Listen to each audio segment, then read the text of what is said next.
¿Qué tal están? Bienvenidos. Novela y filosofía. En este vídeo trataré de las relaciones entre el desarrollo novelístico y los planteamientos filosóficos, porque es un tema que no ha sido muy tratado en vídeos y realmente quiero dejar claro que efectivamente hay una relación directa entre la filosofía y la novela y viceversa.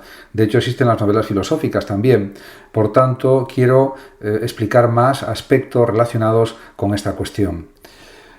Hay que decir que la novela y la filosofía, en apariencia, habitan mundos distintos, uno ligado a la invención, al arte de contar historias, a la multiplicidad de las voces y la construcción estética de lo imaginario, el otro, en cambio, al rigor conceptual, la filosofía, a la búsqueda de la verdad, a la argumentación sistemática y al diálogo con la tradición del pensamiento. Sin embargo, a poco que se observe, ambos territorios han mantenido desde hace siglos una relación fecunda, compleja y a veces conflictiva, en la que los límites de uno se difuminan en el otro, dando lugar a una forma de pensamiento literario y una forma de literatura pensante. La novela, lejos de ser solo un espacio de ficción evasiva o mero entretenimiento, ha sido uno de los instrumentos privilegiados, se podría decir, para explorar los dilemas filosóficos de la condición humana, mientras que la filosofía, en sus manifestaciones más profundas, ha asumido en ocasiones la estructura narrativa también, el arte de construir mundos y personajes, la ironía, la paradoja y la ambigüedad propias de la novela. Esto es realmente algo resaltable. Y esta intersección entre la novela y la filosofía no es nueva, pero se ha intensificado desde la modernidad, cuando el pensamiento se desplazó progresivamente, se podría afirmar, de los sistemas metafísicos hacia una exploración más existencial, fenomenológica, hermenéutica y estética del ser. La novela moderna, en consecuencia, nace, en cierto sentido, como una especie de respuesta filosófica o como una forma alternativa de hacer filosofía frente a las preguntas que la filosofía sistemática no lograba responder con suficiente humanidad. A partir de autores como, por ejemplo, Cervantes, Dostoyevsky, Tolstoy, Musil, Kafka, Proust, Camus o Kundera, entre otros muchos, se consolida la idea de que ciertos problemas filosóficos solo pueden abordarse desde la ficción, desde la experiencia vivida por personajes imaginarios que encarnan en su devenir las tensiones propias del pensar. Y además también hay que señalar que se pueden explorar estas relaciones profundas entre la novela y la filosofía desde distintas perspectivas. Por ejemplo, ontológica, epistemológica, ética, existencial, estética y política. No con ánimo de reducir la una a la otra, sino de mostrar su implicación mutua, su diálogo ininterrumpido, su tensión productiva también. Porque si la filosofía busca comprender el ser del mundo, la novela pone en escena ese mundo desde lo concreto de las vidas humanas, sus contradicciones, por ejemplo, sus pasiones, sus emociones, sus fracasos, sus epifanías, y si la novela inventa mundos posibles, la filosofía los interroga, los somete a examen, les exige sentido. Ambas a su modo son formas de resistir a la trivialidad, de dar nombre a lo que nos ocurre, de pensar desde dentro del tiempo, desde dentro de la carne, desde dentro de la historia. Y además de esto, hay que decir también que la relación entre novela y filosofía tiene una raíz común, la pregunta por el sentido. Ambas se preguntan, cada una a su manera, por quiénes somos, qué es la verdad, qué es el bien, cómo vivir, qué significa el amor, el sufrimiento, la libertad, la muerte. Pero mientras la filosofía aspira a conceptualizar estas preguntas, la novela las representa. Mientras la filosofía busca respuestas universales, la novela explora casos particulares. Mientras la filosofía se basa en argumentos, la novela lo hace en relatos. Esa diferencia no supone una inferioridad de la novela frente a la filosofía, sino la afirmación de que hay verdades que solo pueden ser dichas en el lenguaje de la ficción. Verdades que no se captan por deducción lógica, sino por identificación emocional, por resonancia narrativa y también por experiencia estética. De esta forma, se puede decir que uno de los grandes ejemplos de esta intersección es Fyodor Dostoyevski, cuya obra novelística es inseparable de la gran tradición filosófica. En novelas como Crimen y Castigo, o Los hermanos Karamazov, o El idiota, Dostoyevski plantea con una profundidad insólita cuestiones sobre el mal, la libertad, la redención, la culpa, el nihilismo, el sufrimiento humano, la existencia de Dios, y sus personajes no son simples entes ficcionales, sino portadores de ideas, encarnaciones vivas de tensiones morales y existenciales que ningún tratado filosófico puede capturar con igual intensidad.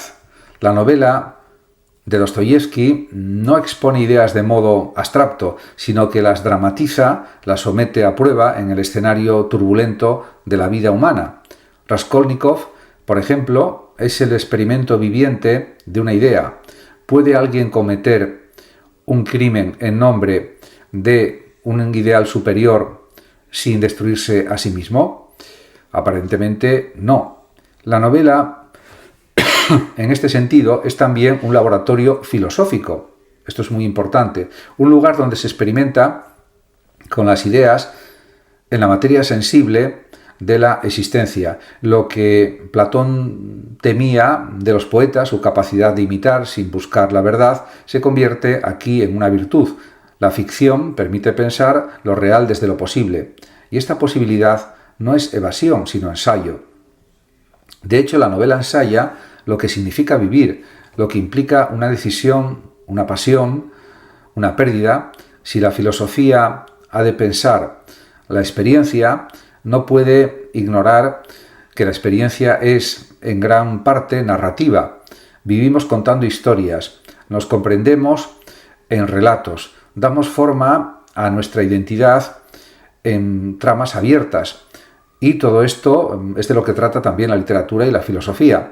Otro ejemplo de esta simbiosis es Albert Camus, que encarna la figura del escritor filósofo con inusitada coherencia y fuerza. En El extranjero, La peste o La caída, Camus no solo plantea temas existenciales, el absurdo de la vida, la rebelión, la solidaridad, la ética del límite, sino que los dramatiza en personajes y también en situaciones narrativas que permiten al lector vivir esos dilemas desde dentro. Su mito de Sísifo, por ejemplo, aunque es un ensayo filosófico, se apoya en imágenes narrativas y sus novelas, aunque ficcionales, indudablemente, son ejercicios de pensamiento. Camus sostenía que el escritor debe estar al servicio de la verdad y que la novela es uno de los caminos para explorar lo humano sin pretensiones de totalidad, pero con intensidad moral. De esta manera se pone de manifiesto que hay una línea de narración que es desarrollada por otros autores, por ejemplo, podemos pensar en Milan Kundera, para quien la novela es una forma privilegiada de pensamiento.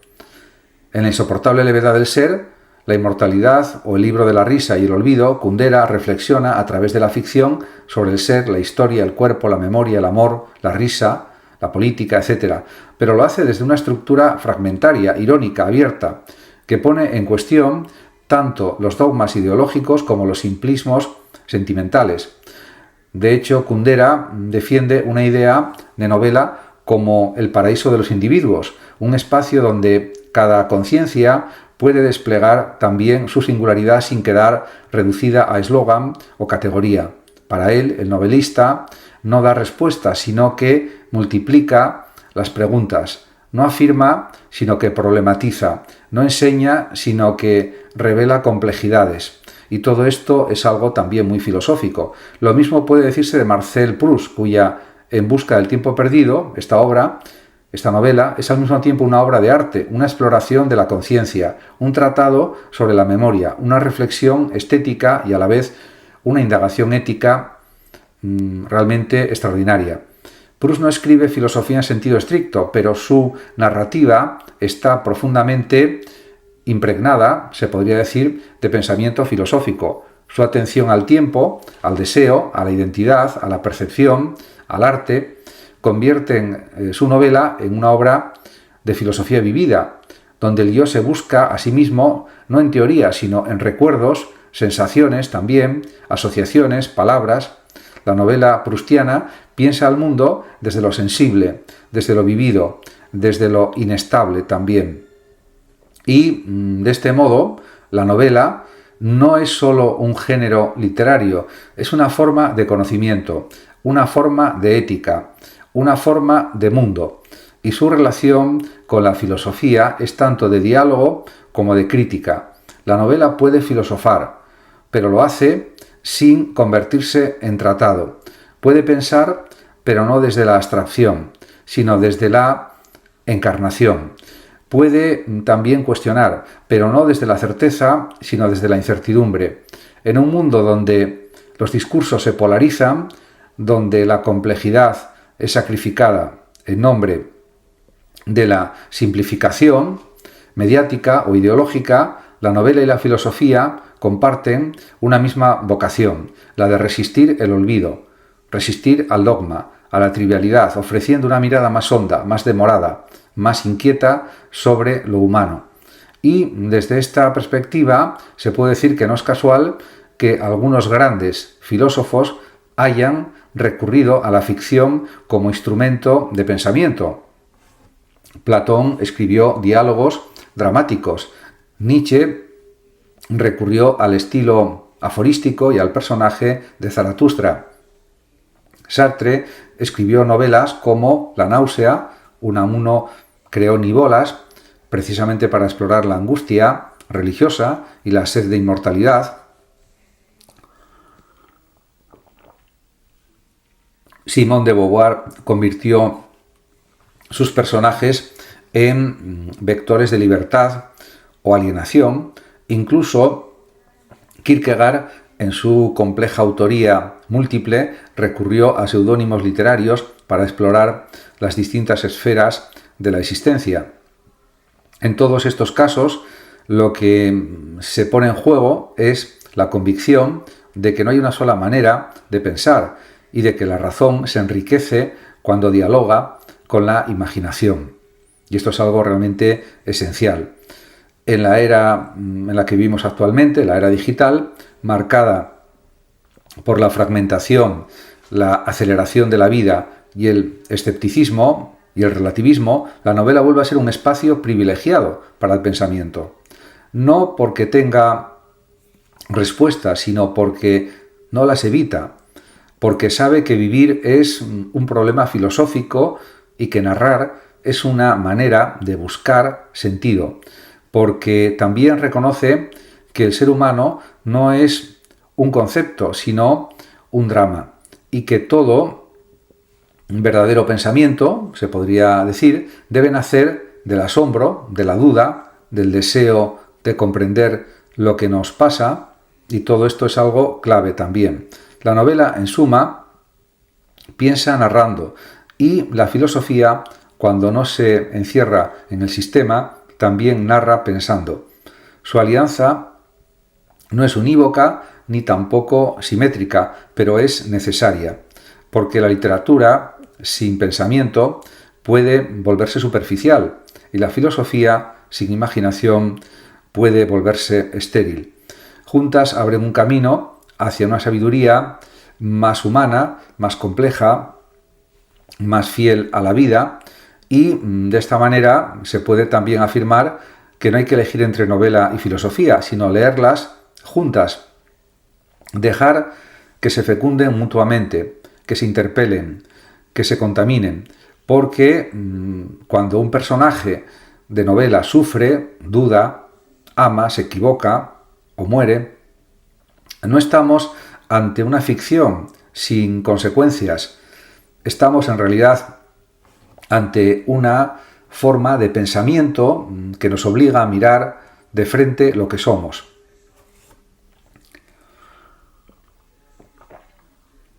Y cuando un filósofo piensa con realmente cierta profundidad, lo hace desde una vida realizada o encarnada, desde una experiencia que podría también ser contada como una historia, o en forma de historia también se podría decir. La novela, en su forma más elevada, por tanto, no es evasión solamente, sino revelación también. Y la filosofía, en su expresión más profunda, no es dogma, sino búsqueda. Ambas, novela y filosofía, son modos de dar forma al enigma de la existencia, no para resolverlo del todo, sino para vivirlo con más conciencia, con más verdad, con más belleza, con más profundidad, con más asombro, con más creatividad también se podría decir. En definitiva, yo creo que de esta manera se observa la relación entre novela y filosofía. Y, por supuesto, se pueden analizar obras de autores concretos como Unamuno, Sartre, Musil, Virginia Woolf y otros, y también aspectos relativos a la novela y la ética. Pero me voy a centrar más en esto último, novela y ética, porque considero que hay una relación muy directa entre las narraciones, las actitudes de los personajes y también lo que sirve a nivel filosófico para entender la ética de los personajes. Y en ese aspecto hay mucho que aprender en muchas novelas, sobre todo las de calidad, las que están bien escritas y además tienen una trama que es profunda, que es interesante, y eso sirve también de aprendizaje filosófico, sin ninguna duda.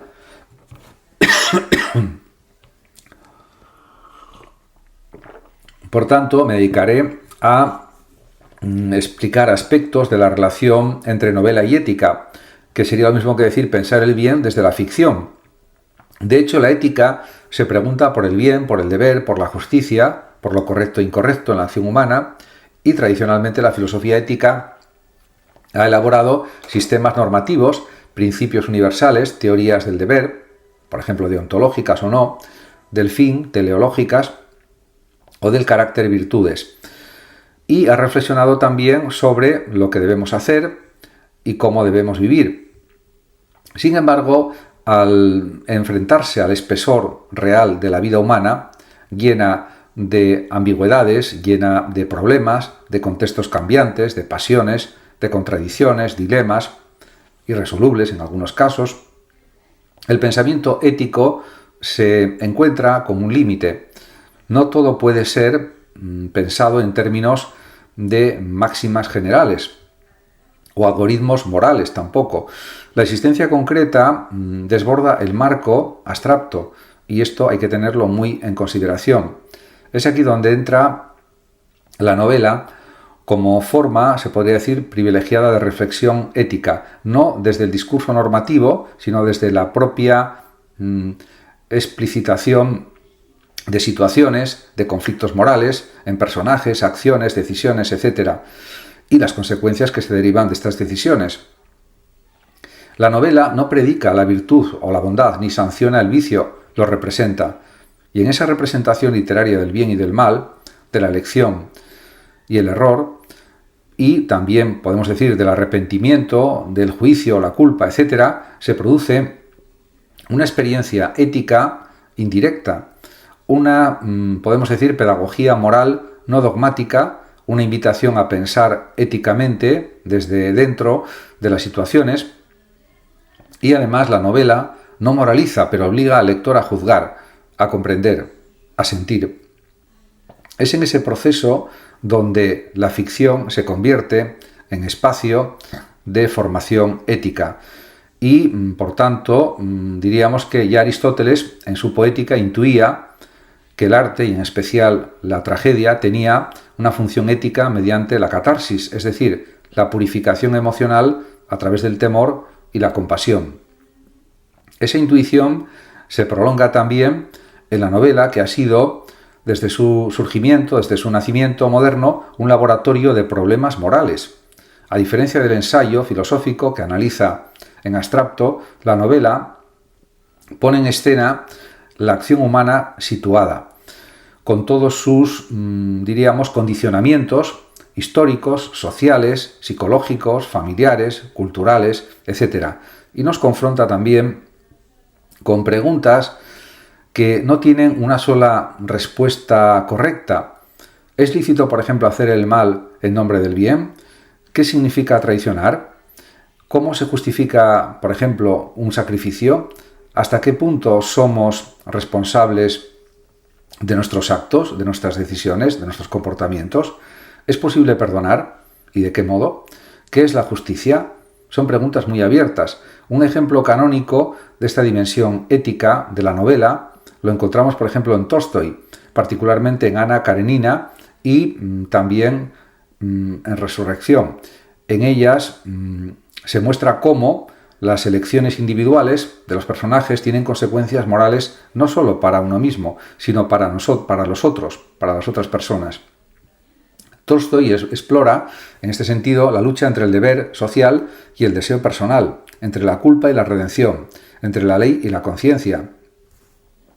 No impone un juicio, sino que deja al lector ante la complejidad de los personajes para que él decida o piense. Ana, que busca el amor fuera de los límites de su matrimonio, no es demonizada, sino presentada en su dolor, en su anhelo de autenticidad, también en su caída trágica. El lector debe acompañarla, comprenderla, sufrir con ella. Esa empatía moral que genera la novela es una de sus mayores aportaciones éticas, sin ninguna duda. Y también, por supuesto, del mismo modo, Dostoyevski, por ejemplo, convierte cada una de sus grandes novelas en un campo de batalla ético. Por ejemplo, en Crimen y Castigo, el joven Raskolnikov comete un asesinato convencido de que puede trascender la moral, diríamos, común, justificando su acto en nombre de una supuesta superioridad intelectual. Pero tras el crimen, lo que emerge en realidad no es la gloria del superhombre, sino la culpa, el remordimiento, la imposibilidad de vivir con una conciencia dividida. El castigo no es solo externo, judicial, sino interno, psicológico, espiritual. La novela obliga al lector a preguntarse: ¿hay actos que pueden justificarse desde la razón, pero no desde el corazón? ¿Es posible una redención ética sin el reconocimiento pleno del mal cometido? Son grandes preguntas que pueden contestarse de distintas formas.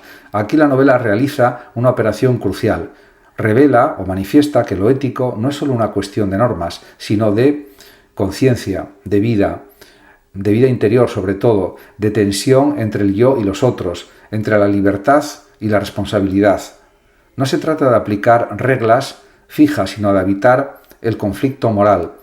Esta es una lección que la filosofía ética contemporánea, especialmente la ética de la narración, ha reconocido. Autores como, por ejemplo, Martha Nussbaum han argumentado que las novelas ofrecen un tipo de conocimiento moral que no se puede reducir a proposiciones. Ofrecen la experiencia imaginativa del juicio ético y permiten desarrollar la facultad de la compasión, indispensable, sin duda, para una vida justa. Como se puede observar, todas estas consideraciones son importantísimas para la filosofía.